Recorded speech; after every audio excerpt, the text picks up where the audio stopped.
அதாவது என்னன்னா 2003 அக்டோபர் 24ல வந்து திருமண படம் ரிலீஸ் ஆச்சு. அதுல ஒரு டைலாக் வரும், நீங்களே பாருங்க. ஆனா ஆட்டம் கோதா போட்டி பந்தேன்னு வந்துட்டா சும்மா சொல்லி அடிப்பேன் கில்லி கில்லி மாதிரி.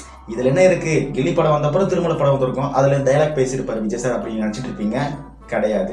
அதாவது 24 அக்டோபர் 2003ல தான் திருமண படம் ரிலீஸ் ஆயிருக்கு. ஆனா 2004 17 ஏப்ரல்ல தான் கில்லி படம் ரிலீஸ் ஆயிருக்கு. அதாவது திருமண படம் தான் ஃபர்ஸ்ட் எடுத்திருக்கிறாங்க. அவர் வந்து கில்லி படத்துல இருக்கிற நம்பிக்கையில அந்த டைலாக் வச்சிருக்காரு, சும்மா சொல்லி அடிப்பேன் கில்லி கில்லி கில்லி மாதிரின்னு. அந்த அளவுக்கு கில்லி படம் ஹிட் ஆகணும் விஜய் சாருக்கு அபார நம்பிக்கை இருந்திருக்கு. அவர் நம்பிக்கை வீண் போகல. ஏஎம் ரத்தினம் சாரோட நம்பிக்கையும், தரணி சாரோட நம்பிக்கையும், விஜய் சாரோட நம்பிக்கையும் வீண் போகல. அந்த அளவுக்கு படம் சூப்பர் டூப்பர் ஹிட் ஆயிருக்கு.